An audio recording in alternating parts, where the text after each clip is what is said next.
비트코인 가격이 강한 회복 탄력성을 보인 게 이란 전쟁을 하면서 내 돈을 안전하게 보관하고 빼돌리는데 금보다 비트코인이 유용하다는 걸 증명해 줬어요. 미국 비트코인 관련된 법안이 8개 이상 지금 발의가 돼 있는데 비트코인과 관련된 모든 법안이 일사천리로 통과가 될 가능성이 높다는 거예요. 트럼프 행정부가 어떤 전략을 가지고 있었고 무엇을 실행하려고 하는지가 청사진이 이제 세상에 드러나게 될 겁니다. 지금 국제정세를 보면 중동 전쟁, 미중 갈등, 금리 변수까지 다 겹쳐 있는데요. 이런 환경에서 비트코인은 여전히 안전자산인가요?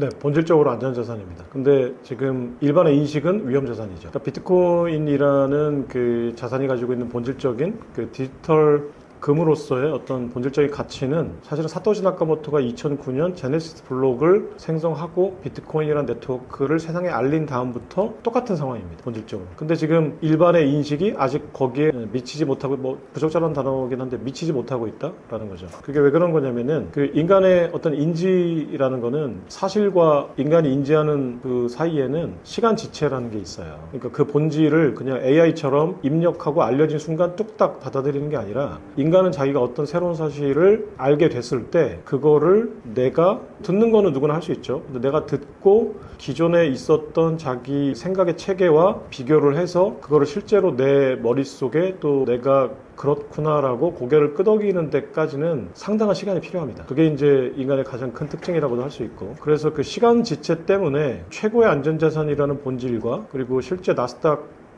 보다 더 위험한 자산이라고 하는 현실 사이에는 괴리가 있는데, 지금 여러 가지 어떤 위험한 상황들, 지정학적인 불안감이라든지 어떤 금융시장의 불안정성 같은 것들이 생겼을 때 지금 그 비트코인이 보이고 있는 어떤 가격의 변동이나 어떤 양태를 보면은 조금씩은 이제 그 지체 시간이 지나면서 이제 인식이 확산되고 있는 것은 맞지만 아직까지 일반의 인식 속에는 위험 자산이라고 인식되고 있다라고 생각하는 게 맞을 것 같고요. 하지만 그 본질의 이제 일반의 인식이 조금씩 수렴해 나가면서 이제 이번에 이란 전쟁이 발발했을 때에도 모든 자산이 잠깐 떨어졌다가 이제 회복 탄력성에서 가장 비트코인이 강한 반등을 보이고, 뭐 다른 이유도 물론 있습니다. 가격이 지금 현재 서서히 이제 회복해 나가고 있는 데는 여러 가지가 이유가 있지만, 일단 비트코인이 가지고 있는 어떤 본질을 사람들이 예전보다는 조금 더 인식하고 있다, 그리고 이제 확산되고 있다, 이렇게 보는 게 맞을 것 같아요. 전쟁 리스크가 커질 때마다 비트코인이 오르기도 하고 반대로 같이 빠지기도 합니다. 이런 상황에서 비트코인이 보여준 가격 변동성은 어떻게 분석하시나요?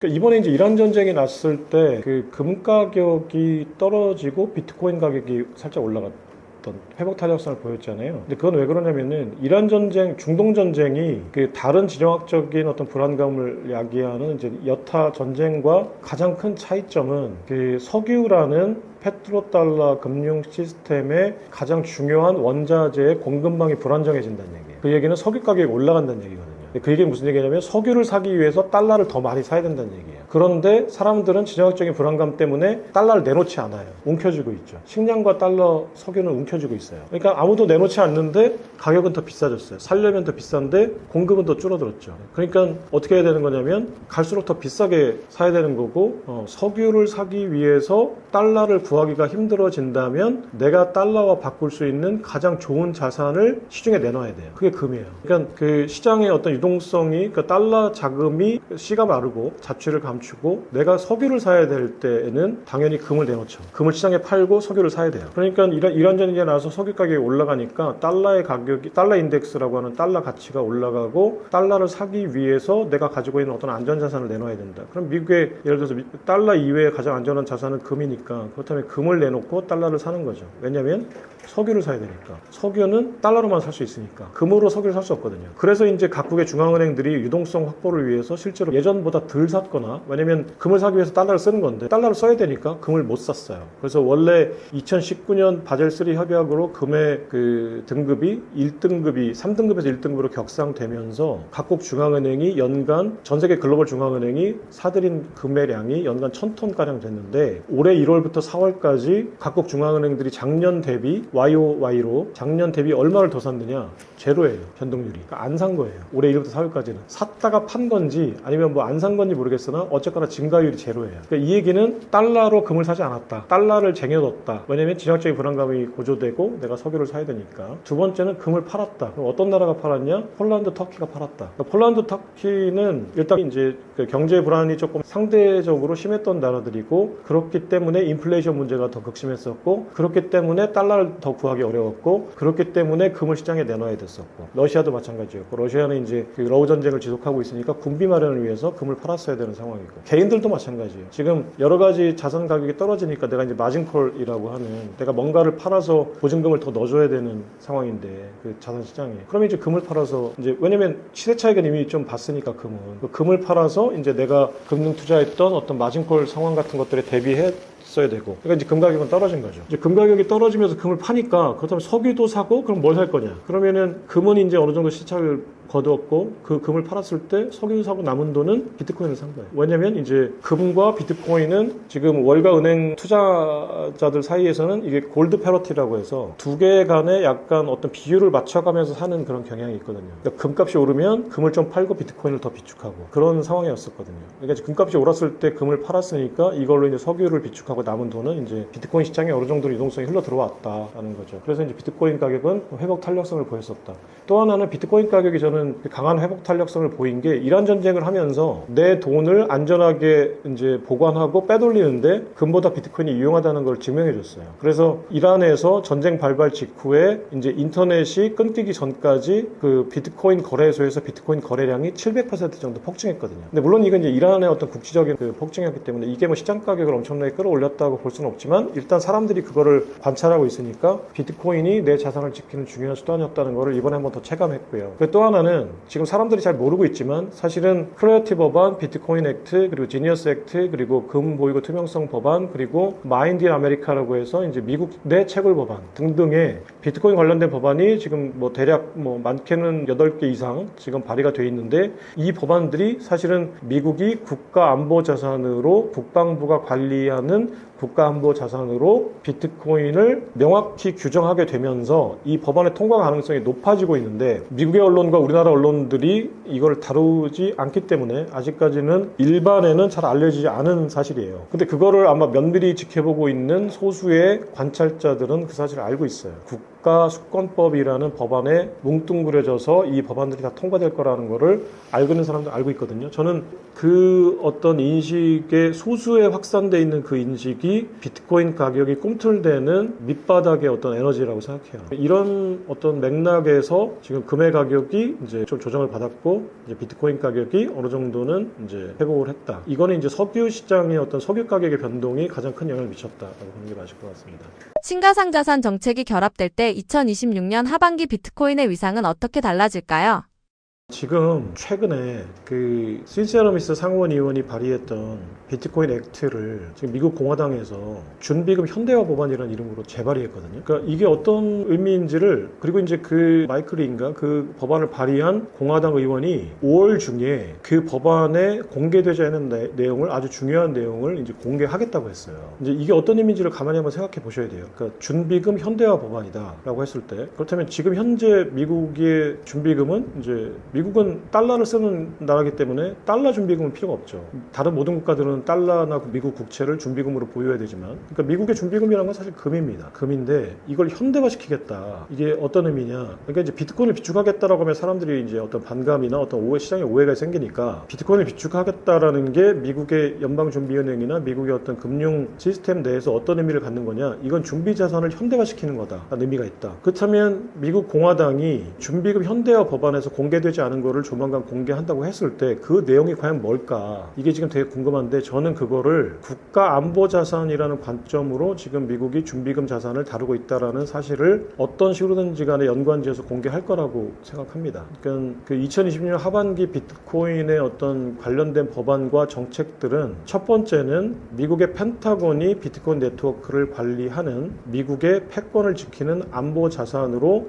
국방부에 이어서 미국의 의회가 결정 결정을 하고 그 결정을 하는 순간 아까 말씀드렸듯이 국가수권법이라는 미국의 국방 예산을 다루는 거대한 법률의 일부분으로 비트코인과 관련된 8개 법안 정도가 수정안으로 끼워져 들어가서 국가수권법이 통과될 때 자동으로 통과되는 어떤 그 메커니즘을 가지고 있고, 트럼프 대통령은 국가안보자산이라는 어떤 프레임을 씌워서 자신이 하려고 하는 미국을 비트코인 수도로 만들려고 하는 비트코인 비축 전략을 관철시키려고 하는 계획을 작년 3월 6일 비트코인 전략 비축이라는 행정명령을 발표한 이후부터 지금 1년 이상의 기간 동안 상당히 치밀하고 정교하게 계획하고 실행해 왔고, 그 결과가 4월 달부터 서서히 수면 위로 지금 올라오고 있는 상황인데, 그게 뭐였냐면 국방부가 비트코인 네트워크를 국가 안보 자산으로서의 가치가 있다라고 규정한 보고서를 지난 4월 10일 날, 원래는 4월 17일이 법적으로는 이제 보고서 제출 시한이었는데, 이란 전쟁 호르무즈 해협에서 비트코인으로 결제한 유조선을 우회적으로 이제 통과시키겠다고 이란이 발표한 직후에 비트코인을 전략적으로 비축해야 되는 어떤 절박성이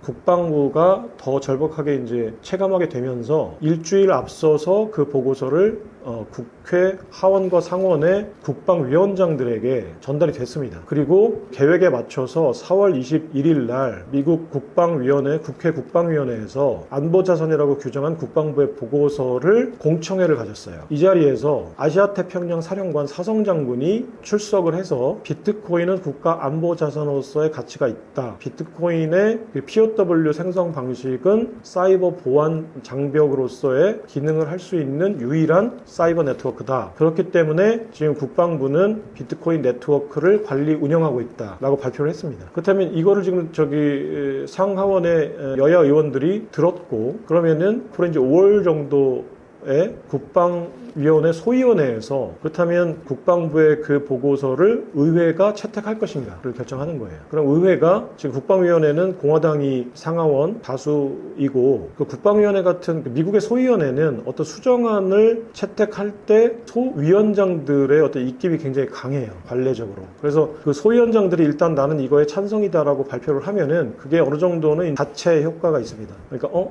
이게 위원장이 찬성했으니까 개별적으로 물론 이제 의사결정을 하는 거지만, 한 표 한 표 찬성 반대표를 던지는 거지만, 위원장이 찬성했다라고 거수를 하게 되면 이제 다른 의원들은 그거에 따라갈 어떤 요인들이 생기는 거죠. 그래서 국방부가 채택한 보고서를 국방위원회가 채택할 가능성이 높고, 그렇게 됐을 때 6월 정도, 왜냐면은 7월 8월 이제 휴가 기간이 지나면 9월부터는 이제 중간 선거 캠페인을 위해서 공화당 의원들, 민주당 의원들이 전부 지역구에 내려가서 이제 유세를 벌여야 되거든요. 그러니까 사실은 이제 관련된 어떤 그 입법 논의를 할 수 있는 시한이 사실은 6월 달이거든요. 그래서 6월 달에 빠르면 이제 본회의에서 이제 결정이 될 수 있다. 그렇게 되면 내년도 국방수권법 안에 이제 8개 법안이 끼워져 들어가서 비트코인과 관련된 모든 법안이 일사천리로 통과가 될 가능성이 높다는 거예요. 이 사실을 사실 제가 반복적으로 좀 얘기하고 있고, 이 사실의 의미가 뭔지를 이제 그 우리나라에서도 국방부나 국방위원회나 이제 청와대 등등의 어떤 의사결정 하시는 분들이 좀 아셔야 됩니다. 미국이 왜 지금 이런 그 전략들을 펼치고 있고, 그 전략이 어떤 의미를 가지고 있는지에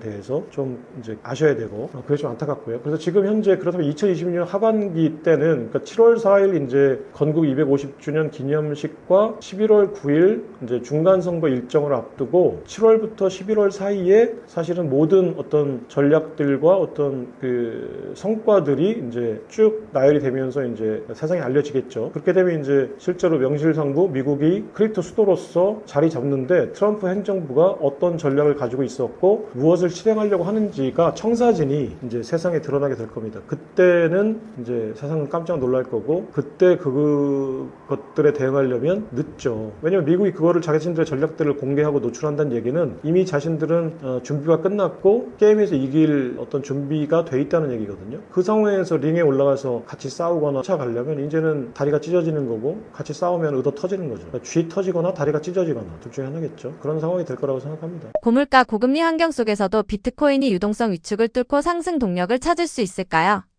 유동성 위축을 뚫고 상승 동력을 찾는 게 아니라 유동성이 확장돼요. 왜 그러냐면은 그 유동성 이제 사실은 고금리 환경이니까 사실은 이제 M2 통화량이 아무래도 이제 위축되는 거 아닌가라는 불안감이 시장에 있는 게 사실인데 트럼프 대통령이 하려고 하는 그 양적 완화는 사실은 기존의 전통 경제학이나 전통 재정 정책과는 상당히 거리가 있습니다. 그래서 아주 뭐라고 해야 될까요? 브랜뉴 상당히 새로운 방식의 지금 양적 완화 정책을 트럼프 행정부의 브레인들이 이제 만든 거예요. 그게 첫 번째가 케빈 허시 이야기를 하면서 다시 또 더 자세히 설명을 드리겠습니다. 일단 금의 재평가를 통해서 1조 달러를 푼다. 누가 푸는가? 재무부가 푼다. 연준이 푸는 게 아니라 스코 페센트 재무장관이 푼다라는 겁니다. 금의 재평가를 통해서 이건 잠시 후에 다시 또 설명을 드리고요. 두 번째는 SLR 규제 완화, 그러니까 보완적 레버리지 비율 규제. 간단히 얘기하면 안전자산인 미국의 국채에 100달러 투자할 때 적어도 5달러는 자기 돈으로 투자해라 라는 겁니다. 그렇다면 5달러는 레버리지를 쓸 수가 없다는 얘기예요. 그러니까 레버리지를 예전만큼 많이 쓸 수 없다. 그렇다면 5달러를 가지고 다른 자산에 투자하면 100배 레버리지를 써서 500달러를 쓸 수 있는데 미국의 국채 투자할 때 자기 돈을 그냥 생으로 박아야 되니까. 그러니까 쉽게 얘기해서 미국의 국채를 예전만큼 못 사게 한 거죠. 은행들이 그 고객 돈으로만 자꾸 레버리지 일으켜가지고 자꾸 이제 남의 돈 가지고 돈 장사하니까 자꾸 금융위기 벌어지는 거 아니야. 그러니까 그 적어도 니네가 어떤 금융자산을 살려면 5% 정도 네 돈 갖고 사야지 이런 의미였어요. 근데 이게 이제 미국의 국채 수요를 줄게 만드는 요인이 되니까 지금 미국은 44달러의 어떤 국채 부채를 운영하기 위해서 1조 달러의 이제 이자 비용을 감당해야 되는 상황인데 그러려면 국채는 훨씬 더 많이 찍어야 되고 그럼 국채 수요를 늘려야 되는 상황인데 있던 수요마저 지금 줄어드는 상황이니까 이 규제를 4월 1일부터 대폭 완화해서 이제 레버리지 투자를 훨씬 더 많이 할 수 있게 해주겠다. 이렇게 됐을 때 맥시멈 그게 100% 이제 국채 시장에 들어올 때를 가정한 거겠지만 어쨌거나 산술적으로는 6조 달러 가량이 시중에 풀릴 수 있다라는 거고요. 그렇게 되면 7조 달러 정도가 시중에 풀리는 건데 이 정도 금액만 하더라도 팬데믹 위기 때 풀렸던 그 달러의 2배 정도 되는 겁니다. 또 하나는 스테이블 코인이 활성화가 되면 클라리티 액트나 이제 지니어스 액트 수정안이 통과되고 비트코인 비축 법안들이 통과돼서 그 빅테크들이 이제 그 스테이블 코인 발행을 본격화하게 되면